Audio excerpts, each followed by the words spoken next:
Okay, good evening, everybody, or good afternoon, depending on where you are, and welcome to a EV Owner Hangout being hosted by the Union of Concerned Scientists. My name is Josh Goldman. I am a policy analyst in the Clean Vehicles program at UCS, and I'm really excited to be here with you this evening. I'm joined by a wonderful panel of experts, which you should see down below in the Hangout box. I'm joined by Ron Kaltenbau. He is an engineer and an electric vehicle enthusiast and expert and a member of the Electric Vehicle Association of DC, a wonderful association of like-minded people who are interested in electric vehicles, and they have chapters across the country. Our next panelist is Dr. Rachel Neeler. She is a Kendall Science Fellow here at the Union of Concerned Scientists, and her work is focused on the life cycle impacts of electric vehicles and their total emissions profile. And lastly, but definitely not least, we are joined by Nigel Zide. Nigel is a Nissan salesperson in lovely Boulder, Colorado, and is here to answer all of your questions related to that vehicle and much, much more.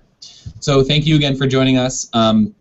Just a quick word on process. So we solicited questions from everyone participating this evening about what they wanted to know about electric vehicles, and we were overwhelmed with the response. So thank you so much for getting those questions into us. We obviously cannot answer every single question that we got, so we did our best to group the questions into similar buckets, which we are answering here.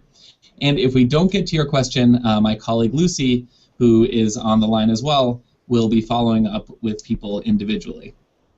And at the end, I'll provide contact information for you to reach out to Lucy if you have any additional follow-up questions as well, and we'd be happy to send them to our panelists or our own internal experts to make sure that your questions are answered. So, without further ado, let's jump in. I will start the slideshow.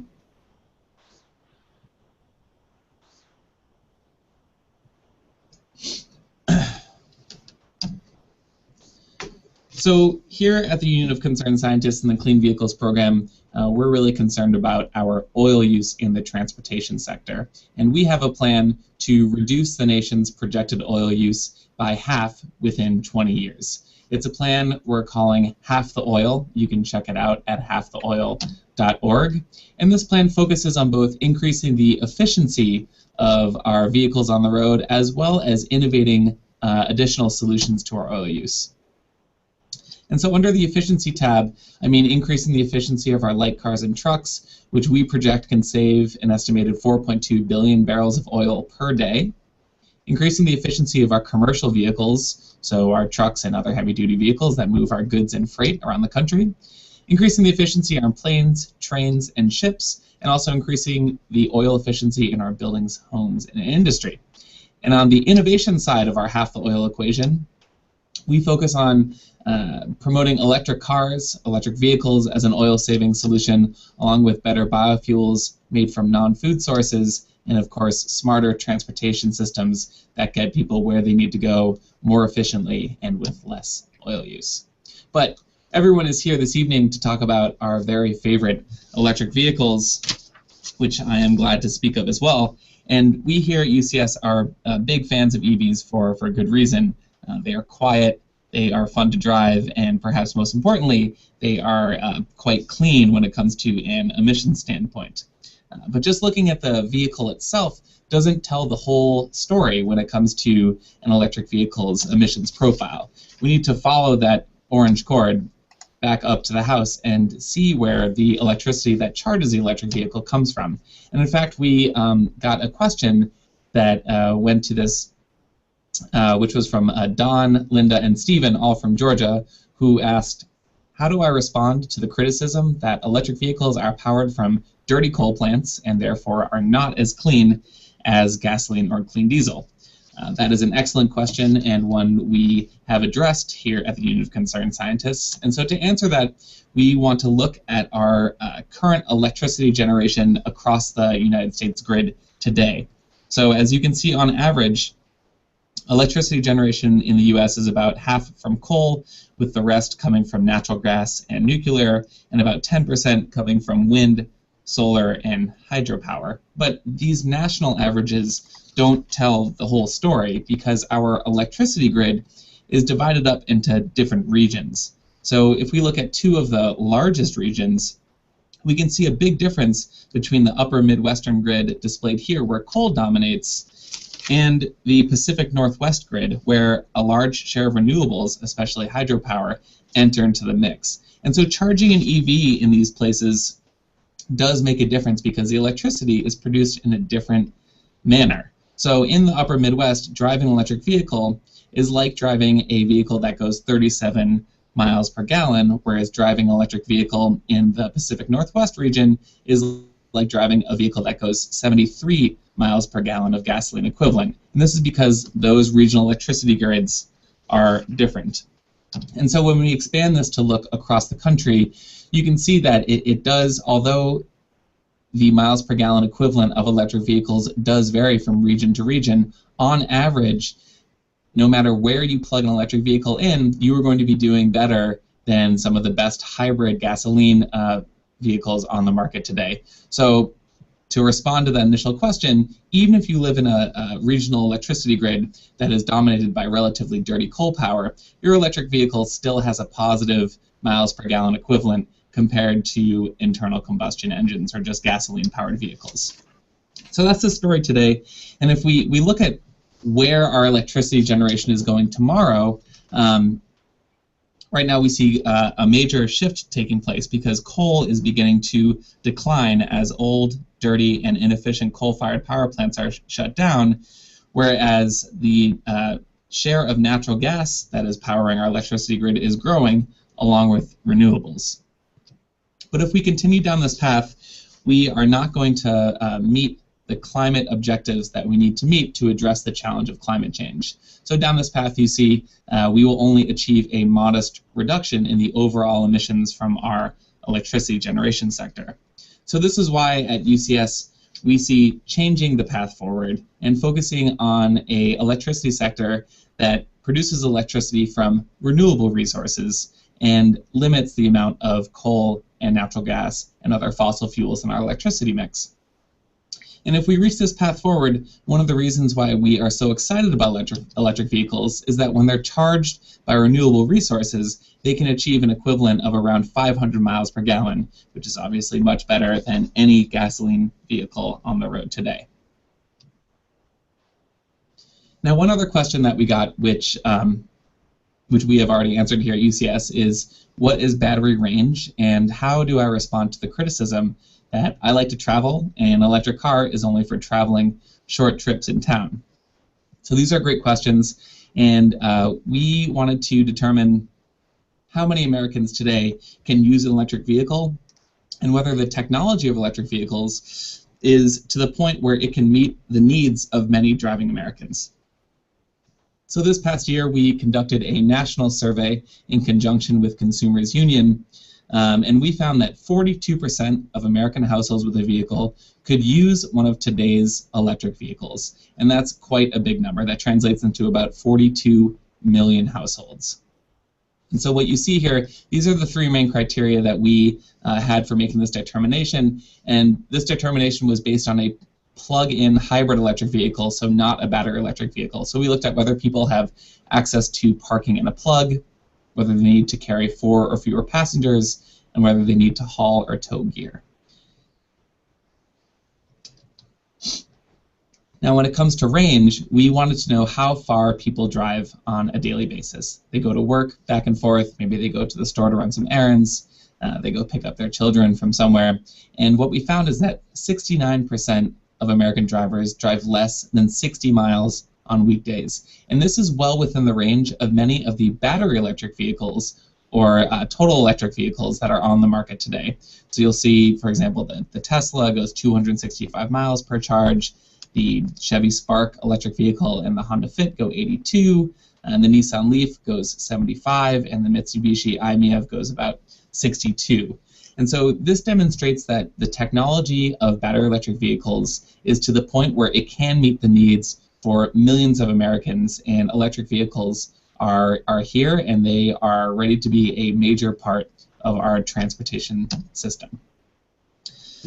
So that essentially is our half the oil plan and some questions that align directly with some of our internal analysis. But now I would like to turn to our expert panelists to get their take on some of our questions. And the first one I have is from James in Minnesota, who asks, what are the implications of using an electric vehicle in a cold winter climate like Minnesota? And I thought I could turn to a bit of trouble hearing you. So we have one question for Ron, which is, are there any negative results for using a fast charger multiple times a day? And this question comes from Ellen in Washington. Thanks for the question. Actually, fast charging was originally thought to be a detriment to the batteries, and the impacts are less than originally expected. One of the things that's happened, there's been a lot of testing in this area. Idaho National Laboratories is currently involved with a test that they have 4 Nissan Leafs, 2 that are fast charged all the time, 2 that are level 2 charging all the time. And there are over 40,000 miles of driving for all the vehicles, approaching 50 when the test ends. The vehicles are driven by a group of people that rotate the cars around, so they get, everyone gets all the different kind of cars. And what they're seeing is the degradation in battery life is only very slightly increased for the ones that are fast charged all the time. So the impacts are not as much as expected. Now that's not another case. Also, there's a quote I have from the I'll just read this from the a product manager with Mitsubishi Motors. We expect a daily quick charge not to have a significant toll on battery life. Okay.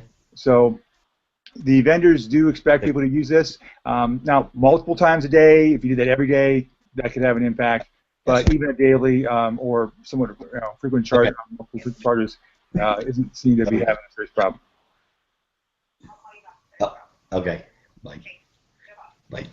Great, thanks, Ron.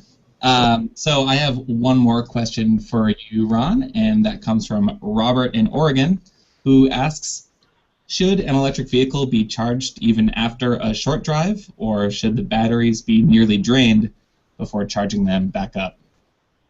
It really depends on what you're doing. There's no reason that you can't plug your electric vehicle in after a short drive. You really don't need to, but it's not something you have to avoid. There's no memory effect like you have with some of the older devices. The key with charging is extremes. If you let it drain, actually let it drain to the very last little bit would be the worst thing that you can do for it. So there's no reason not to charge it up. The only reason you might have for waiting would be if you have time of use rates, you might save some money by charging it at night. Great, thanks, Ron. All right, so now I think we are able to hear our friend Nigel all the way in Colorado, and I have a question for him. We'll answer it one more time from James in Minnesota, who asks, what are the implications of using an electric vehicle in a cold winter climate like Minnesota? Okay, so can you hear me now? Yes. Great. Okay, so it will affect your mileage and it will make it shorter. I mean, it depends on the car and what the actual range of it is. Like if it was a Tesla, it'll cut that range down. If it's a Leaf, it'll cut that range down. If it's a Spark, it'll do the same. The trick, I think, with that is obviously you have to take that into account when you're looking into buying one of these cars, because in the winter you would definitely want to be plugging it in end to end, so at work and at home, so you're always keeping it pretty well charged. Plus, they have a battery heating system, so if the batteries get to -1 Fahrenheit, the heaters are going to kick in. If you're not plugged into something, it's going to be drawing power from itself, and if you're plugged into a building, it will slow down the charge, but it'll obviously keep the batteries warm. But you would definitely limit yourself to probably 65 miles one way before you would definitely need a full charge to get back.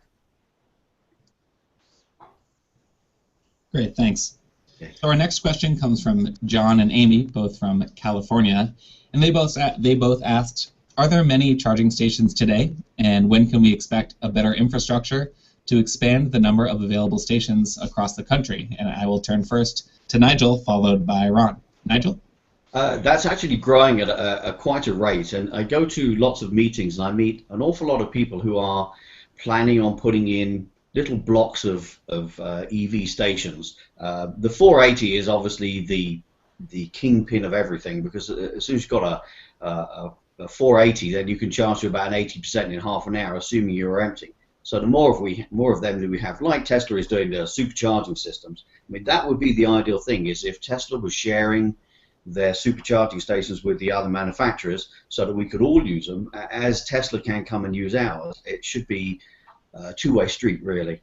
But it's definitely growing all the time. But it's a lot of education of companies, encouraging companies to do ride-and drives with their staff, and once their staff start getting into electric vehicles, not necessarily just a Leaf, then encouraging them, the employers, to put in charging stations for them, which we see a lot here in Colorado for sure. So Ron, what do you think about charging stations? When do you think we're going to see more charging stations across the country, and what is it going to take to make that happen? Well, actually, we already have a lot in some places. The story on charging stations really depends on where you live. In rural areas, they can be very sparse. But in metropolitan areas or areas of high EV adoption, they have been expanding greatly. As a member of the EVADC, we have some display materials we take to events to talk about electric vehicles, and we have a big display on charging stations. And in the Metro Washington, Baltimore area, we have a tough time keeping the chart up to date. There are just always new stations coming online, in the basically the metropolitan area, the immediate metropolitan area. So for there, again, if you're in a densely populated area or areas with high EV adoption, they're coming quite quickly. The other thing to also point out is, in terms of finding stations, most cars come with nav options that actually will help you find a station. And there are also tons of great applications for your smartphone or websites. One of the most common is called PlugShare. And PlugShare, actually, you put in where you're at, and it'll tell you where the nearest station is. Both commercial stations and, quite frankly, a lot of EV owners offer up their own station at their house. Maybe not the most convenient, but it gets you, in a pinch, it can help you out. So there are literally thousands out there, and the density does depend a lot. Great, thanks. So Nigel, if I could turn to you again, we have a great question from Denise in California, who asks, my Leaf is 3 years old, and I average 85 miles each workday for the first 2 years, meaning that she drives about 85 miles each workday for the first 2 years, and then about 20 miles per day for the last year. The battery used to charge to the 105, 110 mile range in the first year, but now it charges to only an 80-mile range. Is this expected? Yeah, I mean, obviously it depends on how the battery's been charged. 3 years, they have Nissan put an extended warranty out on their batteries, because they had an issue in places like Texas, where the batteries got very hot and then they wouldn't hold as much of a charge. I think the question to ask there is, on the right-hand side where the charge bars are, and there's a little line of white dots on the right of that, are any of those missing? Because then you're not charging to, the battery is not charging to its full capacity anymore. It's a bit short for it to be only charging to 80, and you might want to get that checked with a dealership, really. I haven't seen it get like that on any of ours so far. So let's continue the battery theme, and we have a question from Donna in Michigan, Ann in Georgia, and Lisa in Iowa, who all asked, what is the useful lifespan of an electric vehicle battery pack, and is there a cost-effective way to replace it? So I'd like to turn to Ron, then followed by Nigel to answer this great question. Okay, well, the first thing to point out is that most of the manufacturers warranty their batteries for 100,000 miles or more. That varies by manufacturer and also by state. There's different regulations. So in terms of financially, you have that level of protection. So that eases a lot of people's minds there. The other thing to remember is that batteries don't just stop working. They degrade over time. And again, manufacturers vary in their warranty for what percentage of initial range they're going to cover over a certain time frame. But they all have warranties like that. It also means that your battery is going to have a useful life past when, say, you may have a car that gets 100 miles of range, that works for you. In 10 years, maybe it's down to 70 miles, which now is kind of borderline. So the battery's still useful, but it's not quite what you need for the car. That battery can be used for other purposes in a stationary application, like a solar backup or something like that, and then you get a new battery for the car. In terms of cost, that is very hard to project today because the battery pricing is coming down greatly over time. So if you looked at the cost today, it would be much higher than it will be when that battery actually would need to be replaced. Thanks. Nigel, do you have anything to add? No, those are good answers. Often people say, well, how much is it going to cost for a battery in 10 years? Which is a bit like asking how long is a piece of string.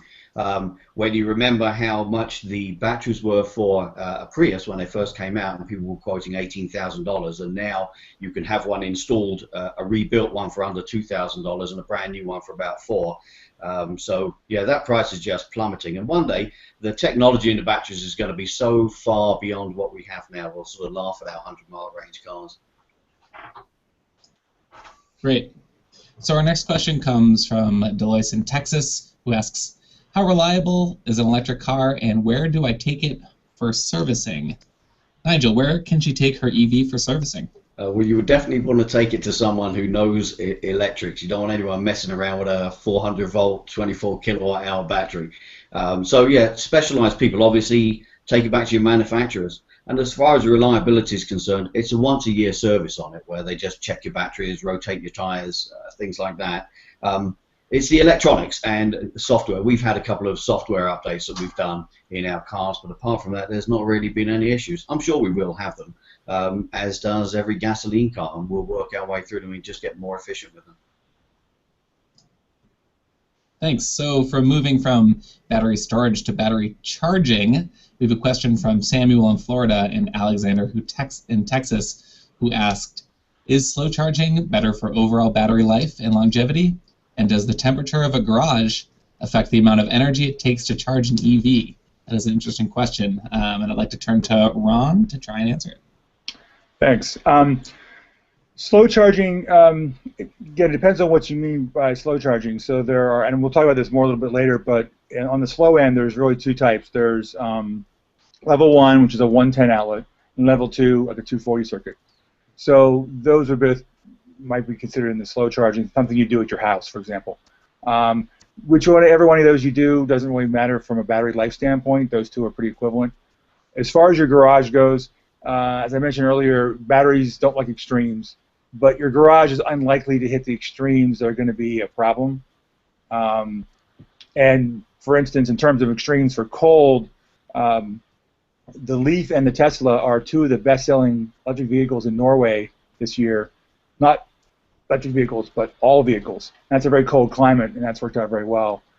In hot climates, there have been some issues, but the manufacturers are working on their chemistries to change, to make them more resilient in hot climates like Arizona and places like that.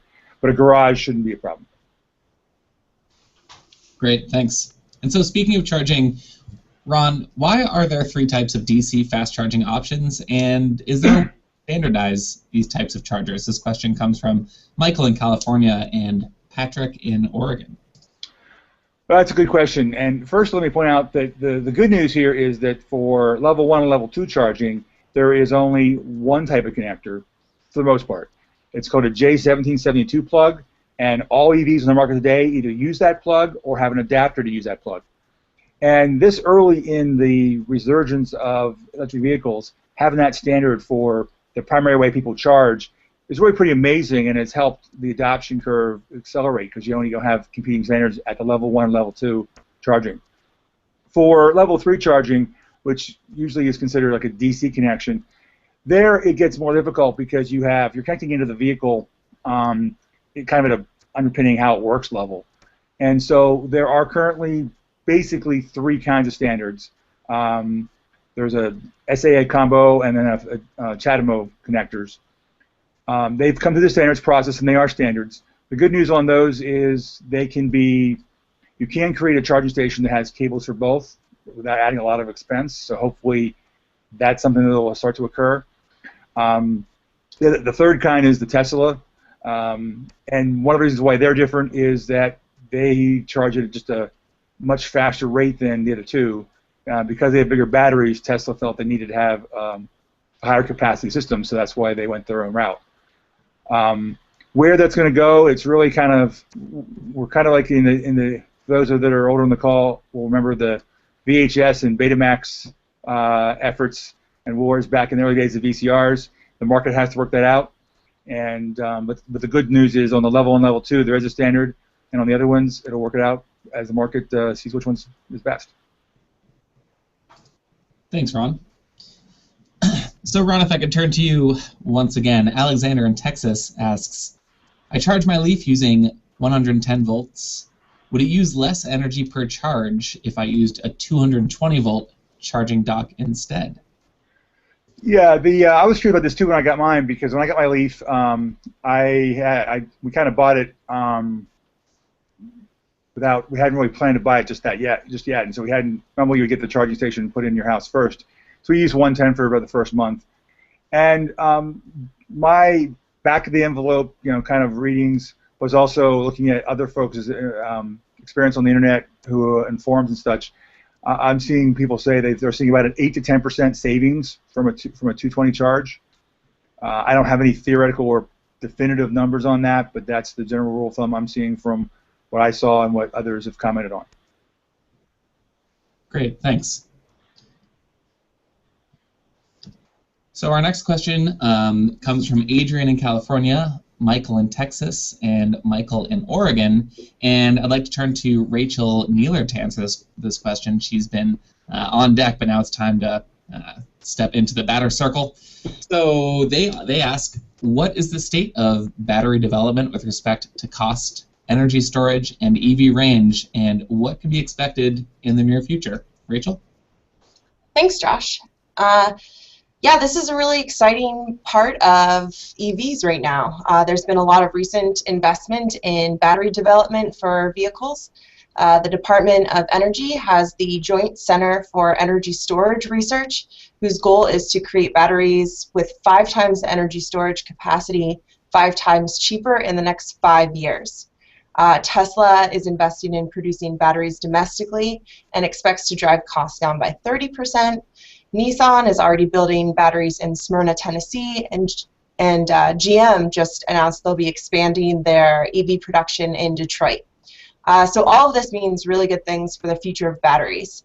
Right now, the price of batteries is around $500 to $600 per kilowatt hour, and the longest range commercially available is 85 kilowatt hours and goes about 265 miles on a full charge.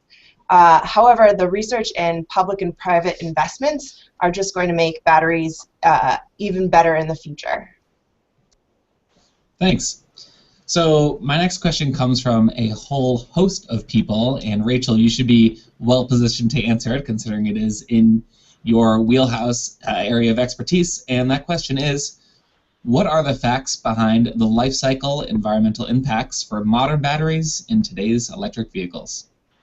Yeah, you might have heard any number of environmental life cycle assessments that have been done on EVs, which measure the total greenhouse gas emissions for EVs.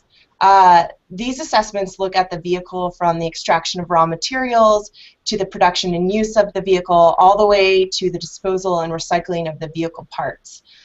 There's been a handful of assessments done, but they rarely come to the same number due to some of the underlying assumptions in the analyses. The literature does suggest that EVs usually emit fewer greenhouse gas emissions over the life cycle than their gasoline counterparts. And it's important to understand the entire life cycle of vehicles, so we're not just shifting greenhouse gas emissions from one source to another. So most studies suggest that the upfront production of electric vehicles produces more greenhouse gas emissions than a similar gasoline car because of the extra battery required. But over the life of the vehicle, the EV emits fewer greenhouse gas emissions while driving, and consequently ends up emitting less greenhouse gas emissions overall. UCS is right now doing work, I'm working right now, on the life cycle environmental impacts of electric vehicles. And we're doing this to help the public and policymakers better understand the life cycle of EVs, So definitely stay tuned for my report in the near future. We will, thanks. So Rachel, when an EV meets the end of the road, so to speak, what happens with the EV's batteries? And so this is a question that comes from Adrian in California, Pat in Iowa, Amy in California, and Barbara in Colorado, who all wanted to know what is the current status for recycling spent batteries? Yeah, that's a great follow-up question, Josh, because recycling is part of the life cycle environmental impacts of EVs. Currently, there are a couple major companies, one in Canada and one in Belgium, that are prepared to recycle lithium-ion batteries from vehicles, but they all use different processes. Interestingly, we use a diverse types of batteries related to the chemistry within the lithium-ion battery. And so a lot of the recycling depends on whether it's cost-effective to reuse those parts within the battery. There's a lot of research going on not only to improve the materials inside the battery, but also to improve the recyclability of the batteries. These efforts make recycling much more cost-effective, which encourages more recycling and can reduce the environmental burdens of the batteries. Thanks. So, Rachel, I spoke earlier about how regional electricity grids affect the emission profiles of electric vehicles. And in this vein, Luke from Mississippi asked, what are the most viable pathways to clean energy to power electric vehicles? Yeah, as you said, the State of Charge report does show that there are better regions to plug in EVs than others, but the great news is that they are all better than the average conventional vehicle. And luckily, most of us, over 40% of us, live in the U.S. areas where driving an EV is actually better than a hybrid as well. The areas with the cleanest grid have less coal and more renewables like wind and solar. And it's definitely understandable. All of us try to take our part in trying to be environmentally responsible. So it's understandable to have concerns about plugging into coal, but there are a few other options. For example, many electric companies offer green power programs, but you can also purchase renewable energy certificates or even generate your own renewable energy by installing solar panels on your house. And you can definitely find some more information on those options in the State of Charge report as well. Very cool. Thanks. So that concludes our questions for our panelists, but I did want to mention a tip that we got from one of the UCS members who we sent the survey out to, and that tipster said, encouraging workplaces in your area to offer outlets for charging while at work is a relatively inexpensive way to essentially double the range of electric vehicles and will really help promote a greater adoption of EVs. And we at the Union of Concerned Scientists have to agree with that, because as part of our Half the Oil plan, as I mentioned earlier, is focusing on the penetration of EVs into the marketplace and onto our roads. And one great way to do that is to encourage your workplace to offer charging for electric vehicles in that workplace. And so my colleague Dave Reichmuth actually just wrote a great blog on this subject, which is called Workplace Charging, Good for Business, and a Chance for Business to Do Good. You can find it at the UCS blog, which is at the web address below. It's blog.ucsusa.org. And if I can give you a sneak peek, Dave discusses the importance of workplace charging for two primary reasons. One is that if you are a driver of a plug-in hybrid electric vehicle, or an electric vehicle that has both a gasoline motor and electric motor, topping off your charge at work will allow plug-in hybrid electric vehicle owners to drive more miles on electricity rather than needing the gasoline engine to kick in. And in addition, the survey that I mentioned earlier in this Hangout found that access to charging is the single biggest factor that can increase electric vehicle ownership. In fact, about 35% of households that could use a plug-in hybrid electric vehicle lack parking or access to plug. This means that providing these households with a place to charge at work would allow them to get over that hump and use an electric vehicle, and therefore we could see more electric vehicles on our streets, further cleaning up our transportation system and further reducing our nation's oil use. So, one of my... I'd like to add something to that. Sure, go ahead. The organization I belong to, the EVADC, we're a chapter of the Electric Automobile Association, and we do a lot of work with trying to encourage workplace charging. Being located in the Washington, D.C. area, a lot of our members actually work for some organization within the federal government, so there's efforts there. Other chapters do the same thing. So if you have a workplace issue and you want to try to get some help, another place to look for is look for a chapter of the Electric Automobile Association. They're at electricauto.org. EVADC is evadc.org in the Washington, D.C. area. And there's a lot of people there that are working on these things, and would love to talk to you. Absolutely. And also my colleague Dave provides some links and tips on how to advocate for workplace charging, and we would certainly encourage you to do so at your workplace or at a friend's or family's workplace as well, and we would be happy at the Union of Concerned Scientists to help provide you with the resources to enable you to do so as well. So I will end the slideshow here. Oh, that worked. Great. Here I am.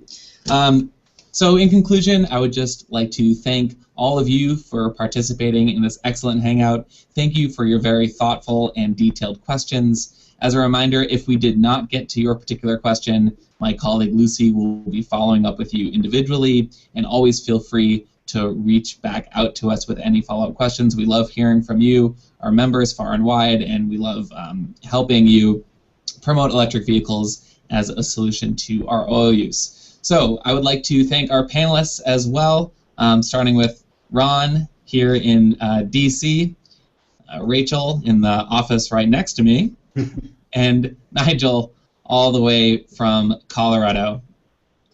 We hope you found this informative, and we'd love to hear your feedback on this if you'd like to see similar Hangouts in the future, so please drop me or my colleague Lucy a line. You can find our contact information on the UCS website, which is ucsusa.org. So thank you again for participating, and have a great evening.